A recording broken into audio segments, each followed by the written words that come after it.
Kepri Station was so large that no one living on it could honestly say they had seen all of it. It floated at the edge of 3 trade routes, a metal city wrapped in lights, rules, and quiet cruelty. Species from dozens of worlds passed through its halls, each ranked by power, technology, and fear. At the very bottom of that ranking were humans. Humans were new to the galaxy. They had no great fleets, no ancient empires, no terrifying biological weapons. What they had were contracts, worn uniforms, and jobs no one else wanted, cleaning vents full of toxic dust, scrubbing corridors after fights between species with claws and acid blood, working shifts no one remembered to schedule properly. Elias Morin was one of those humans. He worked as a janitor on the night rotation, when most of the station slept and the lights dimmed just enough to feel lonely. His cart moved slowly through the halls, its wheels clicking softly against the metal floor. Elias was thin, dark-haired, and quiet, the kind of man most people forgot seconds after seeing him. That suited him fine. He had learned early that on Kepri Station, being invisible was safer. That night, his wrist console buzzed with a new task. The message was short and cold. Cleanup assignment. Sector M7. Medical wing. Immediate. Elias frowned. Sector M7 had been sealed for months. It was an old medical wing damaged during a recent pirate attack. Radiation warnings still blinked around its doors. No species liked that area. Even the station's automated systems avoided it when possible. He tried to flag the task as unsafe, but the system rejected his request instantly. Human labor acceptable for exposure, the system replied. Elias exhaled slowly. He had seen that message before. He pushed his cart toward the lifts. As he descended deeper into the station, the air changed. The hum of commerce faded, replaced by a distant, uneven vibration. Emergency power. Backup life support. The doors opened onto a corridor lit by red strips along the floor. Warning symbols covered the walls.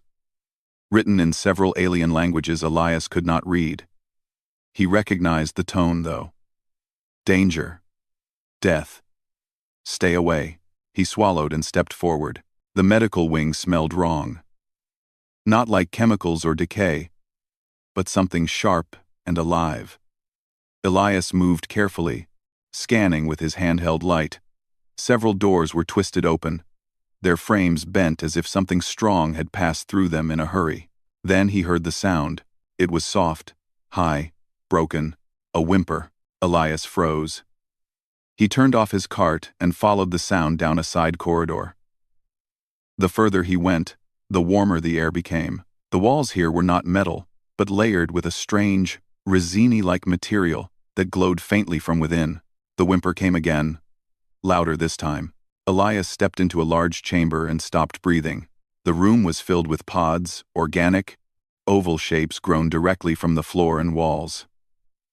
Some were cracked. Others leaked a glowing fluid that pooled on the ground. Inside, several of them were small figures, curled and trembling. They were aliens. Very young aliens. They had too many limbs, skin like layered crystal, and large eyes that reflected the light. Their chests rose and fell too fast. Some of them had visible wounds, darkened cracks along their bodies where energy burns had struck. Elias knew enough to understand what he was seeing. This was a brood chamber, and these were babies. His first instinct was fear. Every story about alien species said the same thing. Never touch the young. Never interfere. Especially not with a hive species. Especially not with the Thalrics. The Thalrics were powerful, ancient. Queens ruled them with absolute authority. Their offspring were sacred, and these offspring were hurt. Elias looked around, expecting security drones, medics, anyone. There was nothing. Just flickering lights and the sound of frightened breathing. The station had sealed the wing and left them here. Elias felt something heavy settle in his chest. He had seen negligence before. He had cleaned blood from floors where security arrived too late. He had scrubbed walls after riots sparked by hunger or fear. But this was different. One of the hatchlings tried to move and cried out. A thin, broken sound. Its limb dragged uselessly behind it. Elias stepped forward before he realized he had decided anything. "It's okay," he said softly, his voice shaking. "I'm here." The hatchling flinched but did not retreat. Its eyes stayed on him, wide and wet. Elias knelt slowly, keeping his hands visible. He remembered stray animals from Earth, how fear could turn into panic if you moved too fast. He took off his outer jacket and gently laid it on the floor to soak up the leaking fluid. His scanner beeped wildly, warning of unknown biology and contamination risks. He silenced it. He examined the cracked pod systems. Life support was failing, but not gone. With some rerouting, maybe. Elias ran back to his cart and pulled out tools meant for broken pipes and power conduits. They were not medical instruments, but they were all he had. He jury-rigged a connection between two still-functioning nodes, stabilizing the temperature and oxygen flow. The chamber's hum evened out slightly. He returned to the hatchlings. One was bleeding heavily from a split along its side. Elias tore strips from his uniform shirt, soaked them in sterilizing solution, and wrapped them gently around the wound. He had no idea if it was correct. He only knew doing nothing meant watching them die. Time passed strangely in the chamber. Minutes felt like hours. Elias worked slowly, carefully, talking the whole time in a low, calm voice. He told them his name. He told them about Earth's oceans and quiet nights. He told them about nothing at all. Some of the hatchlings crawled closer. One rested its head against his knee, its glow dim but steady. Outside the station, far beyond the viewports, something ancient and furious woke. Queen Shareth of the Thalric's hive felt the pain of her children like knives driven into her mind. Her awareness stretched across the void, following the thread of suffering back to its source. A station. A foreign station. Her fleet changed course instantly. Back in the chamber, Elias slumped against the wall, exhausted. His hands shook. His shirt was ruined. Radiation warnings blinked on his console, but the readings were still below lethal. He looked at the hatchlings, breathing softly now, their lights no longer flickering wildly. They were alive. Elias allowed himself a small, tired smile. He had no idea that the most dangerous being in the sector was already on her way, and he had no idea that this small, quiet act would change how the galaxy saw humanity forever. Time moved strangely inside the sealed medical wing, the lights never fully stabilized, flickering between dim white and soft red. Elias Morin no longer knew how long he had been there. His wrist console showed warning after warning, but none of them mattered as much as the small lives breathing in front of him. The hatchlings slept in short, uneven bursts. Their bodies glowed faintly, brighter than before but still fragile. Elias stayed close, sitting on the floor with his back against the wall. Every few minutes, he stood to check the systems he had patched together. The life support hum was steady, but barely. He had no food. His water bottle was almost empty. Still, he did not leave. One of the hatchlings stirred and made a weak sound. Elias immediately leaned forward. He noticed the glow along its cracked limb had dimmed in a worrying way. He scanned it again, frowning. The temperature around that pod was dropping faster than the others. "Okay," he whispered, though no one had asked him anything. "Okay, let's fix that." He removed a thermal coil from his cart, meant to keep cleaning fluids from freezing in cold sections of the station. Carefully, slowly, he adjusted it and placed it near the pod. Not touching, just close enough to warm the air. The glow steadied. The hatchling relaxed. Elias let out a breath he did not realize he was holding. Far above him, in the command levels of Kepri Station, panic was spreading. Sensors had detected the arrival of a Thalric's fleet. Not just any fleet, but a royal formation. The kind that meant one thing. A queen was present. Security officers argued. Diplomats shouted. Station administrators stared at data screens with pale faces and shaking hands. "Why are they here?" someone demanded. No one answered, because everyone already suspected the truth. The sealed medical wing, the brood chamber, and the human janitor who had been sent inside because he was considered expendable. "Can we open communications?" another officer asked. "They're ignoring all hails," came the reply. "They're coming straight in." Back in the chamber, Elias noticed the vibrations through the floor. They were deep, powerful, and rhythmic. He recognized the feeling from news footage and emergency drills. A fleet had arrived. His stomach tightened. He knew enough to understand what that meant. Thalrics did not travel without reason, and they certainly did not arrive quietly. He looked at the hatchlings. "They're coming," he said softly, though the words were more for himself. "I don't know what will happen, but I'm not leaving you." Another hatchling crawled closer, its movements slow but determined. It pressed against his leg, its glow warming his skin through the thin fabric of his pants. Elias stayed still. Outside the medical wing, security forces gathered at a distance, unwilling to get too close. The sealed doors stood silent, covered in warning symbols. Radiation levels fluctuated. Biological hazard alerts blinked. No one volunteered to go inside. The station's governing council held an emergency meeting. Their decision was quick and cold. "We cannot interfere," the chairperson said. "If the Queen finds her offspring harmed, we will offer compensation. If someone must be blamed, it will be the human." No one argued. Inside the chamber, one of the systems failed with a sharp crackle. Elias jumped up and rushed to the panel. The oxygen balance spiked dangerously, then dropped. "No, no, no," he muttered, fingers flying as he reconnected cables and rerouted power. Sweat ran down his face. His hands shook, but he forced them steady. The hatchlings cried out, their lights flickering rapidly. "I've got you," Elias said, louder now. "Just hold on." He managed to stabilize the flow, but the power draw increased. His cart's battery drained faster than before. He checked the levels and felt a wave of worry. If the power failed completely, the chamber would go dark and cold within minutes. Elias looked around desperately and made a decision. He disconnected several non-essential systems, including his cart's internal charger and cleaning unit. The lights dimmed further, but the life support remained stable. He slumped against the wall again, exhausted. He thought of Earth then, of rain against windows, of quiet mornings, of how strange it was that his life might end here, in a forgotten wing of an alien station, protecting beings no one thought he should care about. A heavy presence brushed against his thoughts, sudden and overwhelming. Elias gasped, clutching his head. For a moment, he felt something vast, ancient, and furious pass through the space around him. It was not a voice. Not exactly. More like a pressure, a question filled with pain. The hatchlings reacted instantly. They cried out together, their lights flaring brightly. "I know," Elias whispered, though he did not understand why. "I know you're hurting.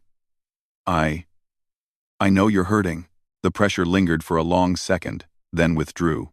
Far away, Queen Shareth felt something she had not expected. Calm, not from herself, but from her children. Confusion slowed her rage.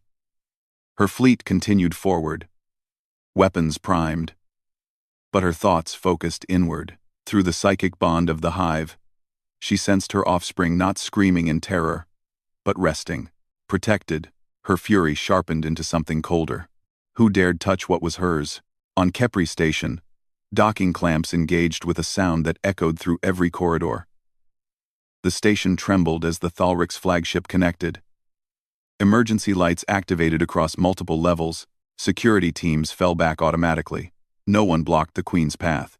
Elias heard the distant sounds of movement, heavy steps, energy fields powering up, the deep hum of something alive and dangerous approaching. He stood slowly. His legs felt weak, but his posture straightened.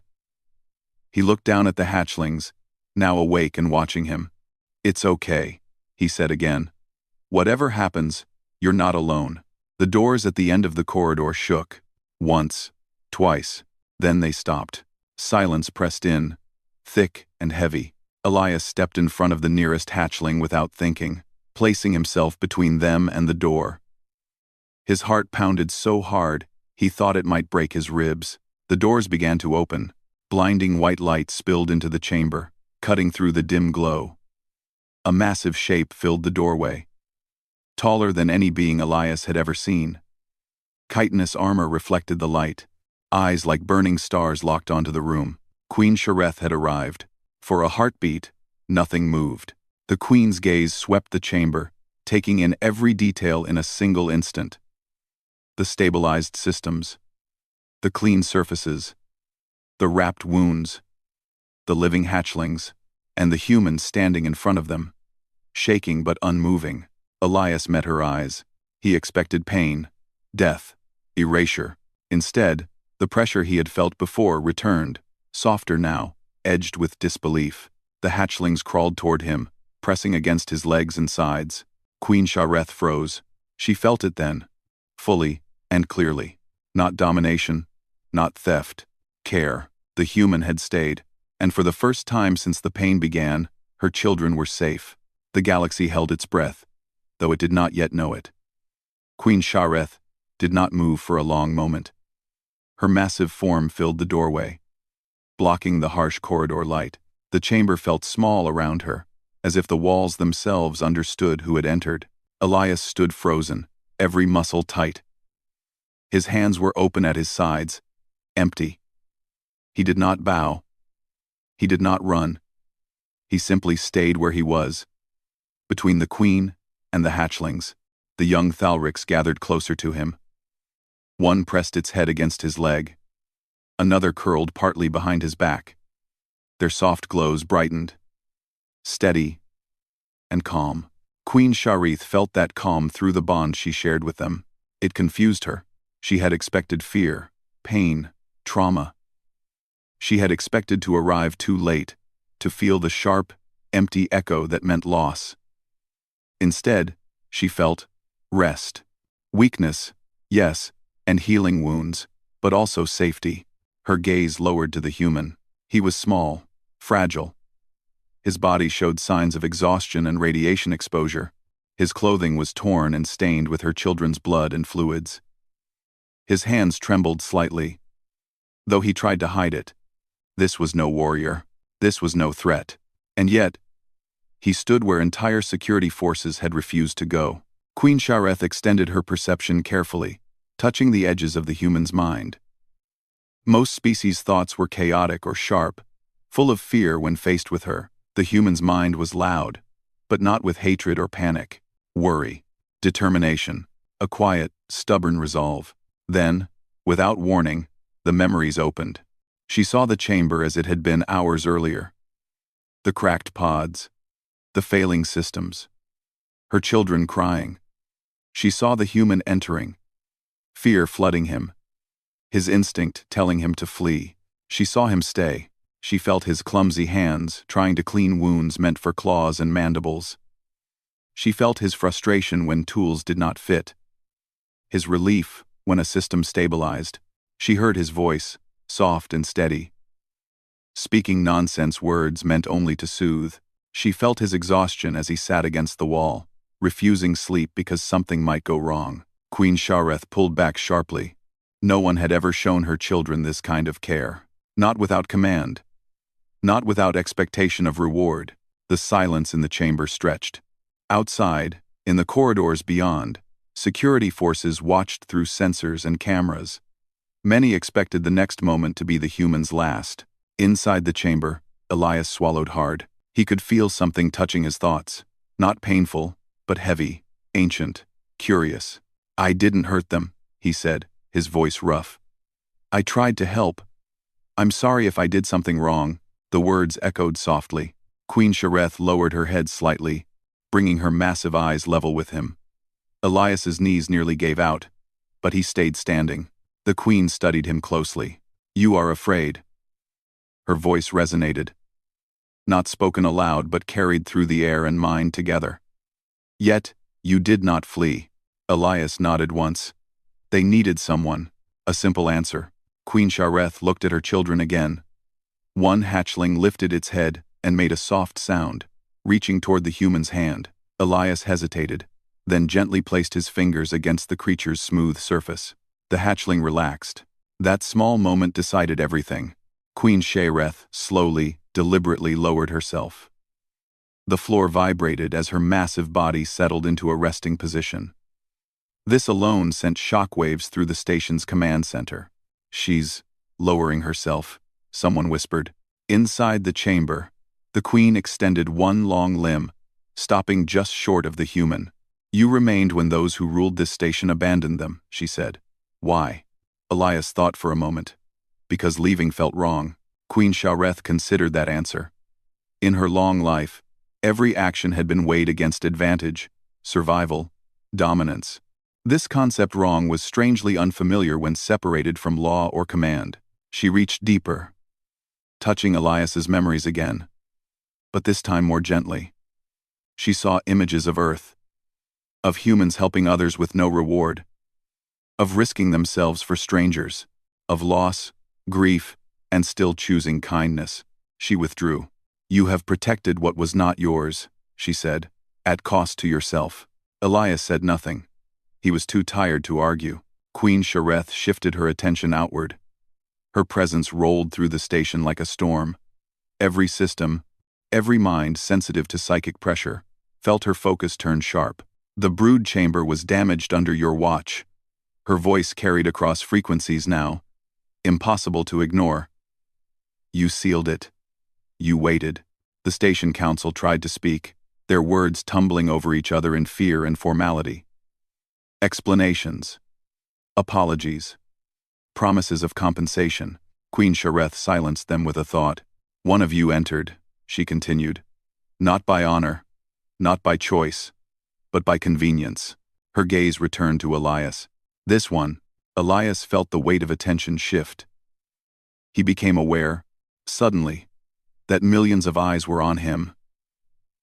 He resisted the urge to shrink. You considered him expendable, the queen said. Yet he alone acted. No one argued. Queen Shareth rose again. Careful now not to disturb the hatchlings. She gathered them gently, lifting each wounded child with surprising tenderness. The hatchlings protested softly until she allowed Elias to remain close. She did not push him away. Instead, she inclined her head. It was not a bow of submission. It was acknowledgement. Elias stared, unsure if he was imagining it. You will not be harmed, Queen Shareth said to him alone. You are under my protection. The words sent a ripple of shock through the station. Security teams froze. Diplomats stopped breathing. Elias felt his legs finally give way. He sat heavily on the floor, relief crashing through him. Thank you, he said quietly. Queen Shareth paused. Gratitude flows the other direction. Medical drones finally entered the chamber, escorted by Thalric's guards. This time, they were allowed through. Advanced systems replaced Elias's improvised work, healing accelerating rapidly. The queen watched closely, but she did not interfere. She trusted the human's judgment now. As Elias was examined by human medics, Queen Shareth stood nearby, a silent presence. Her attention never left him for long. When one official suggested relocating Elias immediately for questioning, the queen's gaze snapped toward them. That will not happen, she said. The official backed down without another word. Elias was helped to his feet. His vision swam. He felt weak, drained, and very small again. Before he was led away, he looked back at the brood chamber. The hatchlings watched him. One raised a limb in a small, awkward imitation of the human gesture it had seen earlier. Elias smiled. The queen noticed. Something settled in her chest then. Something new and unexpected. Respect. The station did not yet understand what had changed. But the balance of power had shifted, quietly and completely, and it had started with a human janitor who refused to walk away. The station did not return to normal after Queen Shareth arrived. Even after the emergency lights dimmed and the alarms fell silent, something had changed. The air itself felt different, heavy with awareness. Every species aboard Kepri Station knew that history had shifted, even if they did not yet understand how. Elias Morin woke in a small medical room. The ceiling lights were soft, adjusted for human eyes. His body ached in deep, spreading waves, but the sharp pain was gone.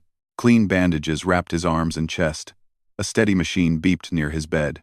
For a moment, he thought everything might have been a dream. Then the door opened. Two Thalric's guards stood outside, tall and still, their weapons powered down. Between them entered Queen Shareth. Elias pushed himself upright at once, his heart racing. He tried to stand, but his legs shook. "Please," the queen said, and the word carried both command and calm. "Rest."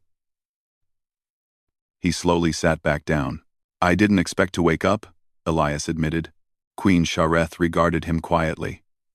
"Your species underestimates its own endurance," she said.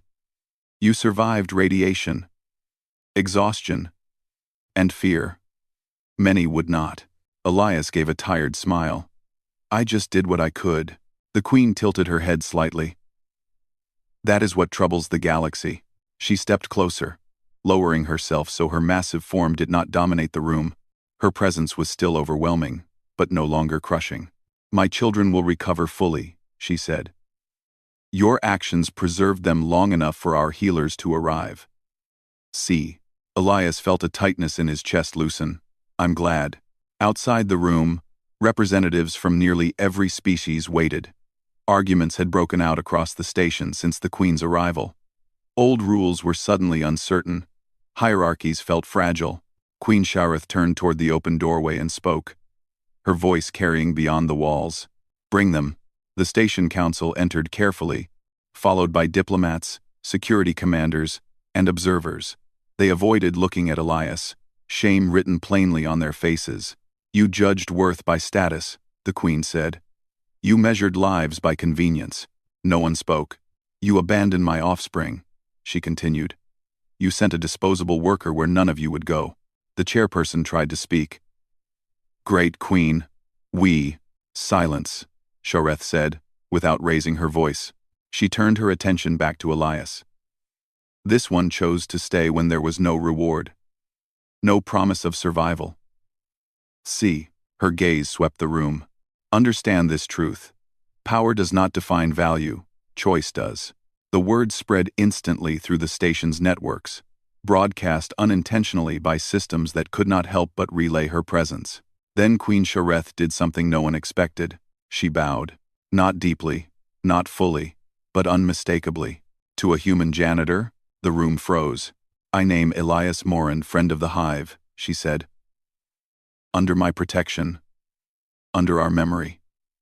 A soft sound echoed through the air as Thalric's guards struck the floor with their weapons in unison, a sign of recognition. Elias stared, stunned. "I don't need titles," he said quietly. "I just want things to be better." Queen Shareth considered this. "Then they will be." Her declaration followed moments later, sent across every open channel, every listening relay. "Humanity will no longer be categorized as a low-tier species," she announced. "They have demonstrated what the galaxy lacks: care without command, courage without dominance." Murmurs spread. Objections began to rise. The Queen did not stop.